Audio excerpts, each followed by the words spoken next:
Bapak share screen-nya bisa kelihatan ya? Bisa, Pak. Bisa. Baik, terima kasih.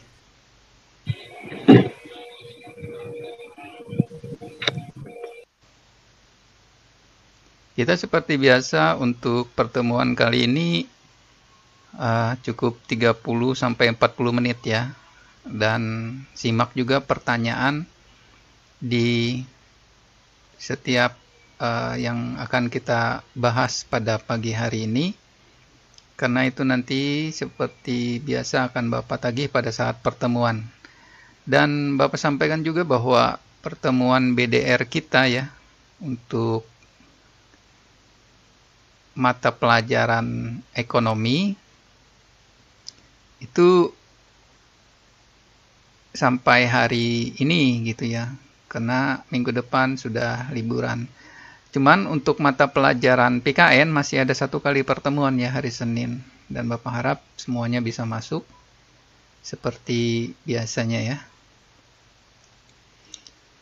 Baik, kita langsung ke materi aja ya sambil menunggu teman-teman yang lain masuk.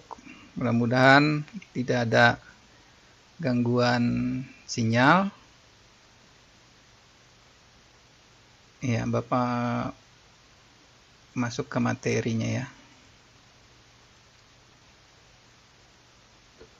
Materi kita kali ini yaitu tentang perdagangan internasional ya, perdagangan internasional. Sebentar nih Bapak sambil mengontrol di sini ya.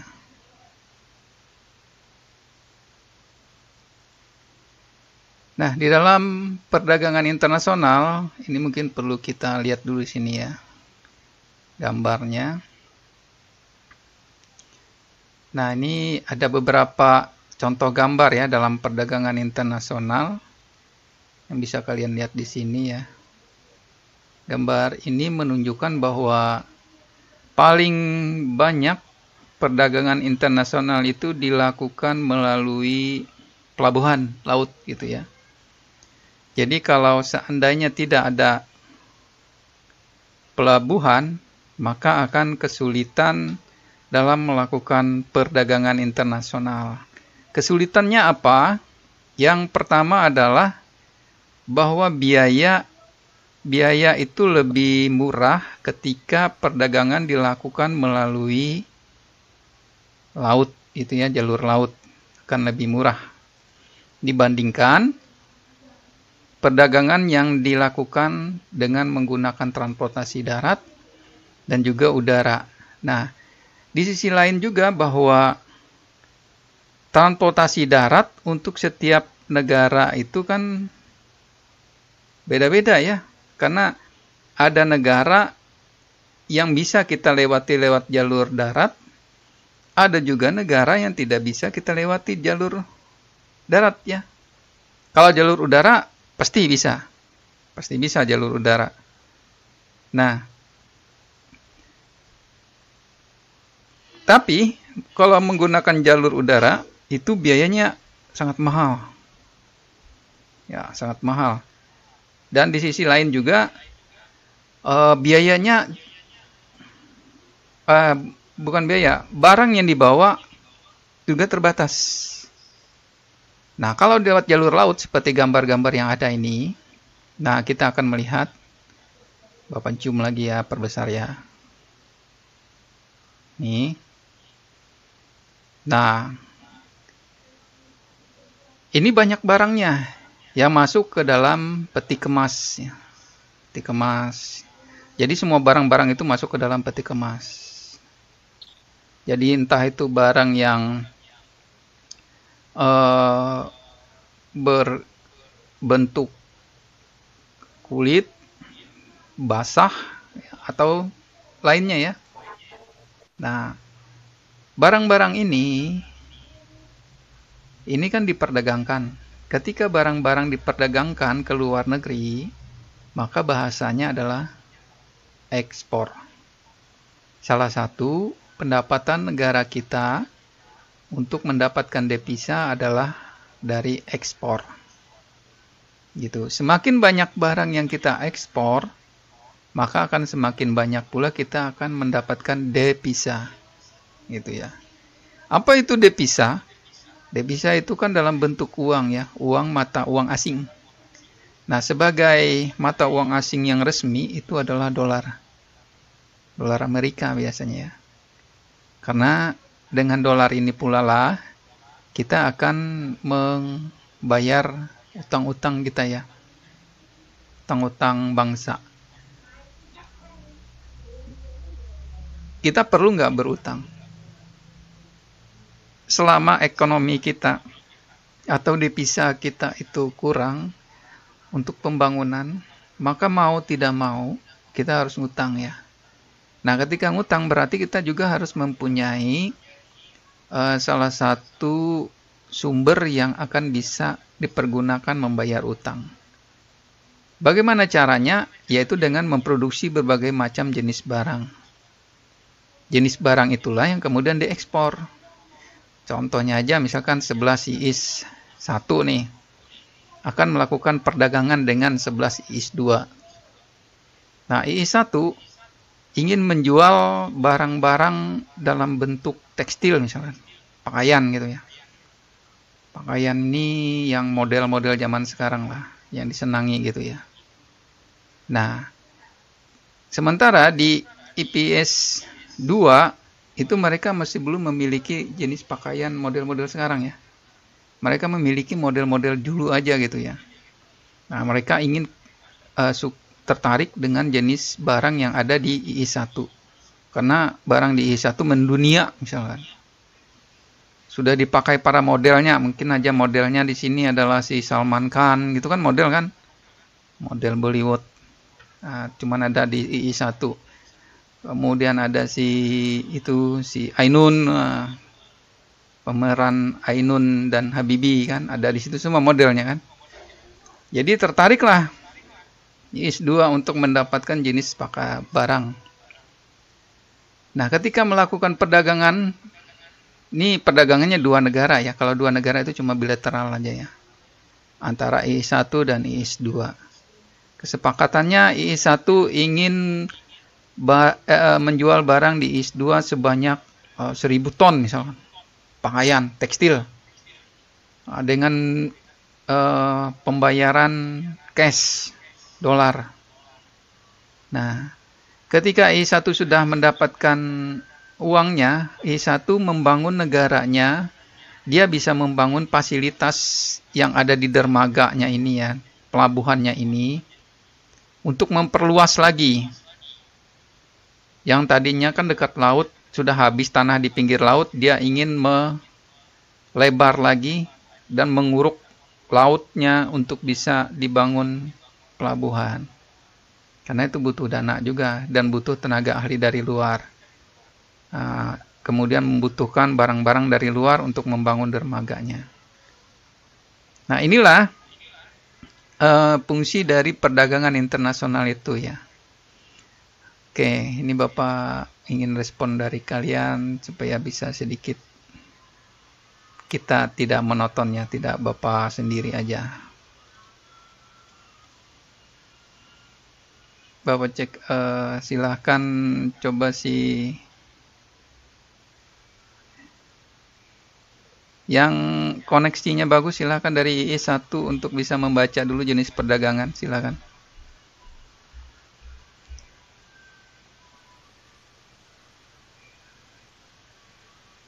Ya, Pak. Ya, silakan. Dari ekspor, Kak, Pak? Ya, ekspor. Ekspor merupakan kegiatan menjual barang atau produk ke luar negeri. Ekspor dilakukan oleh perorangan maupun badan yang disebut dengan eksportir. Barang yang dijual ke luar negeri ini akan dibayar menggunakan mata uang luar negeri, misalnya dolar, mata uang asing, kemudian ditukarkan menjadi rupiah melalui bank dalam negeri. Lalu mata uang asing ditampung oleh pemerintah sebagai devisa negara. Devisa yang berkumpul akan digunakan untuk membiayai kegiatan impor. Baik, terima kasih. Nah, itu tadi yang kita jelaskan di awal tadi ya, kegiatan ekspor ini. yang dijual ke luar negeri tujuannya untuk mendapatkan devisa. Ini devisa ini ya. Nah, tujuannya untuk mendapatkan devisa. Kalau kita banyak devisa, maka kita akan mudah membangun negara kita ya. Akan lebih mudah. Dan kita juga tidak akan banyak berutang. Tapi kalau devisa kita sedikit, maka kita akan banyak berutang. Salah satu contoh sederhana, kita banyak utang itu ketika masa-masa Covid dulu ya. Di mana orang-orang dirumahkan, sehingga aktivitas kegiatan produktivitas itu tidak berjalan sebagaimana mestinya. Jadi orang-orang dirumahkan, kemudian tidak bisa bekerja dengan baik. Sehingga untuk produktivitas ekspor berkurang. Ketika berkurang, maka devisa yang diperoleh pun sedikit gitu ya. Nah, ketika sedikit, maka banyaklah akhirnya kita berutang ke luar negeri untuk membangun ini itu dan sebagainya ya. Salah satu contohnya adalah untuk memberikan bantuan kepada masyarakat kecil gitu. Baik. Nah, sekarang kita ke impor. Bapak minta tolong untuk kelas IIS 2 yang sinyalnya kuat. Silahkan baca impor.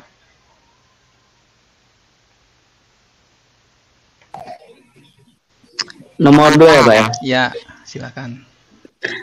Impor merupakan kegiatan membeli barang atau produk dari luar negeri. Impor dilakukan oleh perorangan maupun badan yang disebut dengan importir. Misalnya, seorang importir dari Indonesia hendak membeli barang dari luar, dari Amerika, maka ia harus menukar uang rupiah dengan uang dolar. Baik, terima kasih. Ini si Lutfi ya. Iya. Ya. Nah, ini impor, kegiatan dalam perdagangan internasional. Yang kedua adalah impor. Kita mengimpor itu artinya kita membeli barang dari luar. Yang perlu kita garis bawahi di sini adalah setiap negara itu tentu memiliki kelebihan dan kekurangan. Nah, kekurangannya di sini adalah diimpor. Kenapa dia harus impor? Berarti negaranya itu ada yang kurang. Ada yang tidak tersedia di negaranya. Misalkan aja kita menggunakan contoh ya, IIS 1 dan IIS 2 nih. Di IIS 1 tidak ada yang ahli dalam bidang teknologi misalkan. Artinya kita harus mengimpor nih, mengimpor orang, artinya kita membutuhkan jasa orang. Nah, akhirnya yang ada adalah di IIS 1 itu semuanya ahli teknologi. Misalkan di situ ada si Ahya nih, yang pandai sekali ngedit-ngeditnya. Wah, IIS 2, negara IIS 2 membutuhkan orang seperti Ahya untuk bisa mengedit gitu ya. Mengedit wajahnya Lutfi menjadi seperti orang Korea misalkan. Nah, lalu dibuatlah kesepakatan. Berapa uang yang harus dibayarkan untuk bisa mendatangkan Ahya gitu ya. Ahya menetapkan sekian. Nah, dalam kesepakatan itu, uang yang digunakan itu bukan uang negara yang IIS 2 ya, atau IIS 1. Misalkan aja IIS 1 pakai rupiah, IIS 2 pakai ringgit misalkan. Tetapi dalam kesepakatan, kedua negara tersebut dalam pertukaran arus barang dan jasa menggunakan uang internasional, yaitu uang dolar. Itu. Jadi datanglah si Ahya ke IIS 2, ke negara IIS 2 sebagai tenaga ahli. Di televisi sering kita melihat ya, ada datang beberapa tenaga asing yang masuk ke Indonesia. Nah, inilah yang masuk ke dalam impor tadi. Kita mengimpor jasa dari luar. Agar apa? Orang-orang yang pandai dari luar tersebut bisa memberikan ilmunya atau mengajari kepada orang-orang yang ada di Indonesia. Yang tadinya belum bisa merakit sepeda motor, datanglah ahlinya. Nah, ahlinya mungkin 1-2 aja ya. Kalau kita yang memberangkatkan orang kita ke sana, mungkin biayanya akan lebih mahal. Di samping itu juga supaya terjalin kerjasama. Nah, ini salah satu impor. Kemudian pendorongnya. Kalau ada Ahya di sini, silahkan Ahya baca.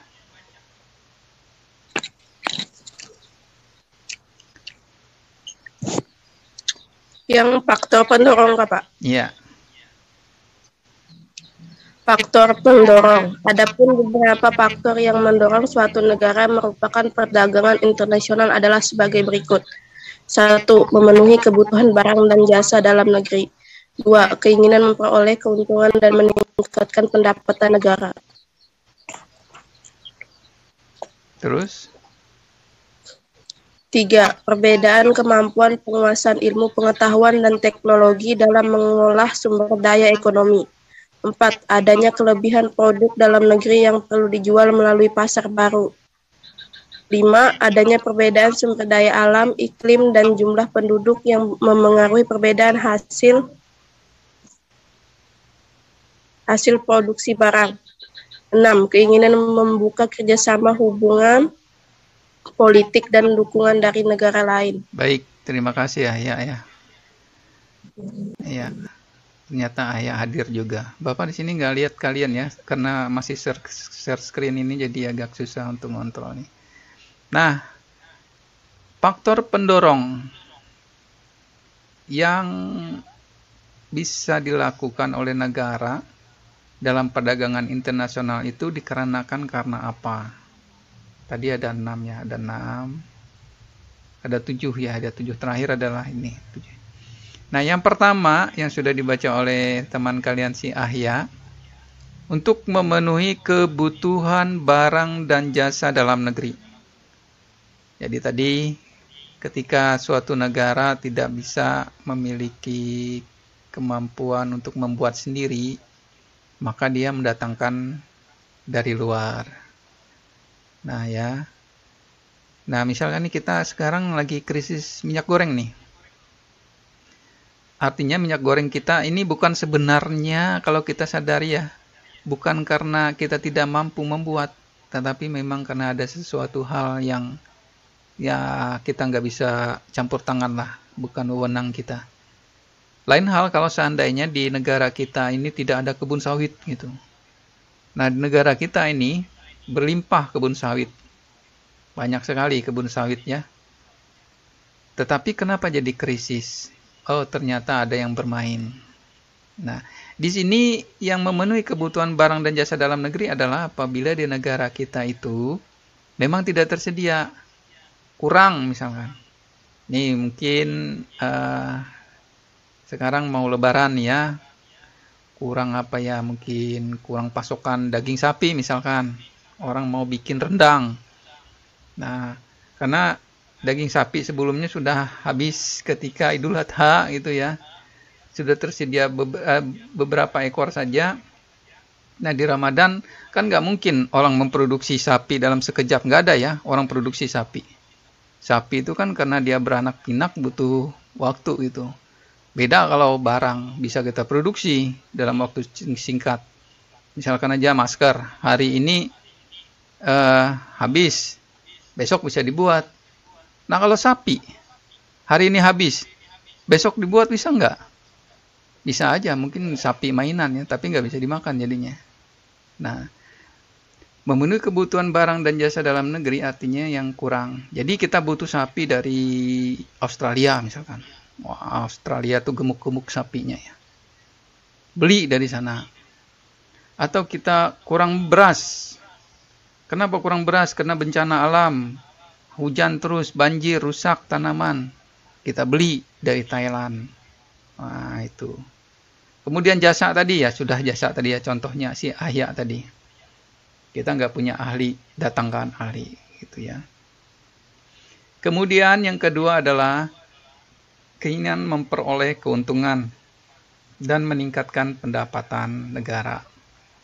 Ini kalau kita melakukan ekspor, kita akan dapat keuntungan, pasti sudah. Ya, Kalau kita tidak melakukan ekspor, yang ada cuma impor, yakin aja kita akan gimana lah, inflasi luar biasa dan pendapatan juga akan tidak ada. Nih, yang ketiga, perbedaan kemampuan penguasaan ilmu pengetahuan dan teknologi. Ini tadi sudah kita analogikan dengan si Ayah tadi ya, yang mampu mengedit wajahnya Luffy menjadi apa orang Korea gitu ya, sehingga teman sekelasnya jadi pangling gitu ya. Apalagi si Hilda ya, si Tera juga yang tadi suka membuli si Luffy, sekarang nggak lagi gitu.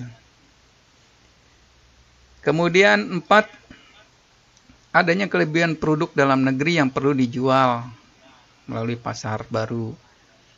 Nah, misalkan nanti minyak goreng kita nih sudah tidak lagi dibuat seperti ini oleh para oknum nakal ya. Kita akan bisa menjual minyak goreng kita lebih banyak ke luar negeri. Salah satu contoh yang barusan dulu ketika ditutup keran batu bara, para negara lain yang ada di bumi ini teriak minta supaya Indonesia kembali mengekspor batu bara. Kalau enggak, mereka akan gelap gulita gitu ya. Negara-negara maju itu. Kalau kita banyak produksi batu bara ya. Makanya ketika kita jual batu bara, maka kita akan mendapatkan income, pendapatan. 5, adanya perbedaan seperti sumber daya alam, iklim, dan jumlah penduduk yang mempengaruhi perbedaan hasil produksi barang. Nah, negara kita iklim tropis ya. Ada panas, hujan gitu aja ya. Kemarau dan musim hujan. Jadi di negara tropis di tempat kita ada jenis-jenis sumber pangan yang bisa diproduksi oleh negara kita. Kalau sekarang di zaman bulan puasa ini, negara kita kan nggak bisa yang namanya menanam kurma itu ya. Yang bisa itu negara di Timur Tengah. Nah, akhirnya apa, kita mengimpor kurma dari sana gitu ya. Karena tidak ada di dalam negeri. Itu. Akhirnya kita akan membeli dengan devisa kita tadi, dolar tadi ya. Yang keenam, keinginan membuka kerjasama hubungan politik dan dukungan dari negara lain. Ini penting sekali di sini ya. Yang namanya kerjasama hubungan politik ini penting sekali nih. Kalau kita tidak ada kerjasama, mungkin kita akan berdiri sendiri, mampu tidak gitu ya. Sementara setiap negara itu memiliki kelebihan dan kekurangannya masing-masing. Sekarang ini negara kita mencoba memperkuat di alutsista, alat-alat perang, alat-alat tempur. Nah, kebanyakan kita itu kan membeli pesawat-pesawat tempur itu dari luar. Karena kita belum bisa membuatnya. Kita bisa membuatnya paling membuat dari plastik aja ya. Hebat kalau buatan kita dari plastik. Oh. Tapi nggak bisa, ketika terjadi perang nggak bisa diapa-apain. Kita nyuruh nembak pakai pesawat plastik kita,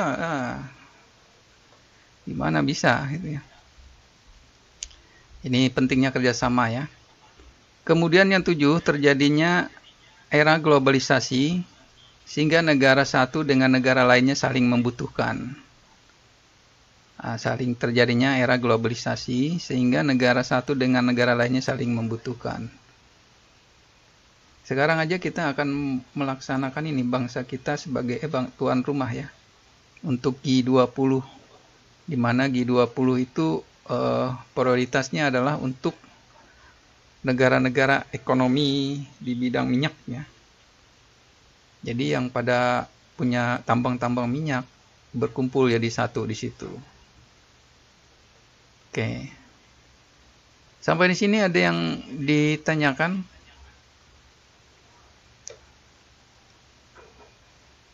Silakan resen kalau mau ingin ditanyakan.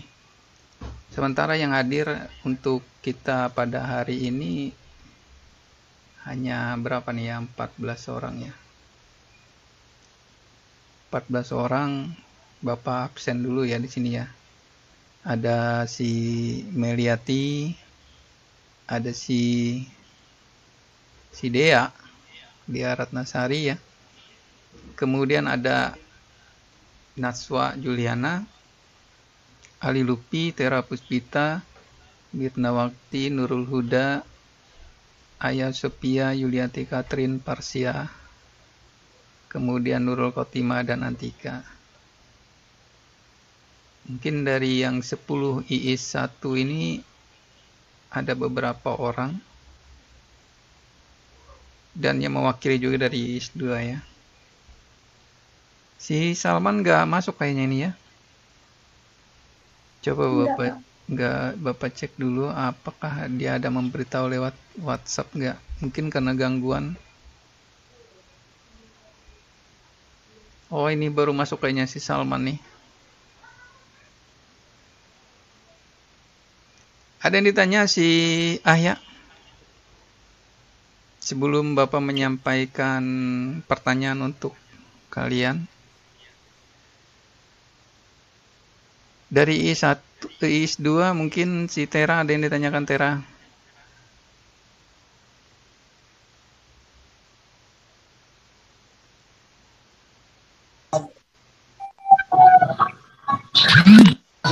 Wah, Jima Perigoma apa baru masuk? Ya, ketiduran ya Salman?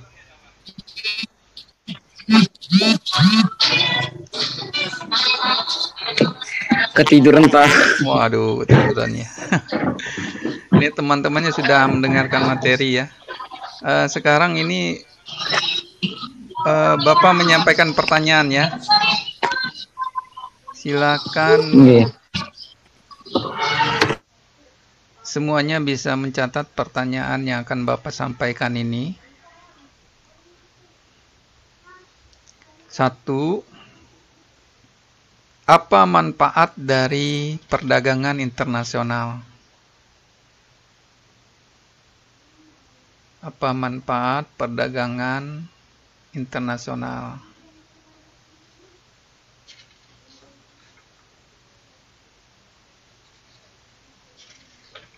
Nomor 1 ya. Kemudian yang kedua,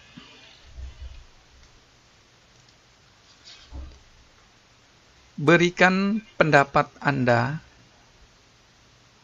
Berikan pendapat Anda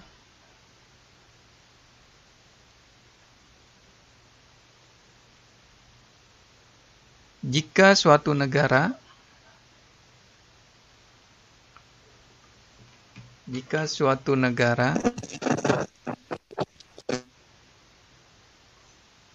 tidak bisa melakukan ekspor.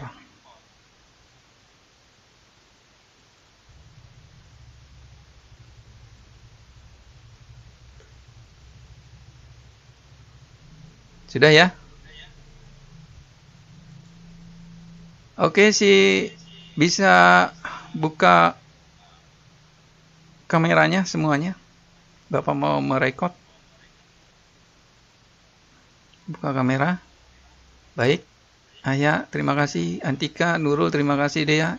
Meliati, silakan. Naswa, Lupi juga. Mirna, baik. Nurul Khotimah, Meliati, silakan. Salman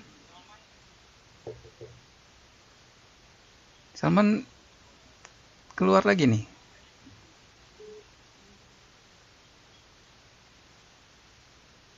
Gangguan mungkin barangkali karena Salman ya. Oke, masih Tera Puspita, silakan buka kameranya.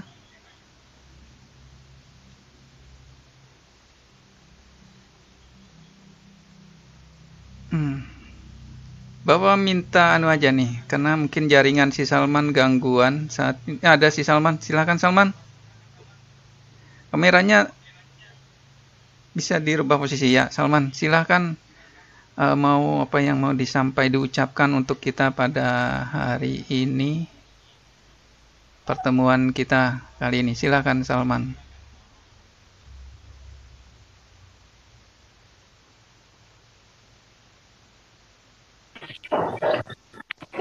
Assalamualaikum warahmatullahi wabarakatuh.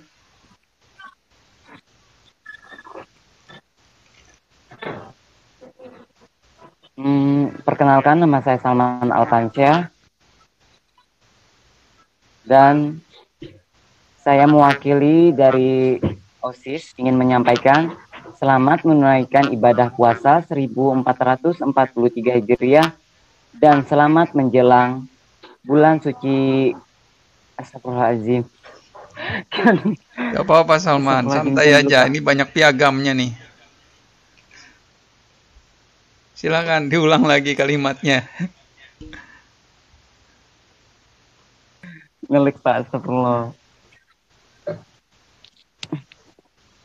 Biasa bangun tidur ya Man ya.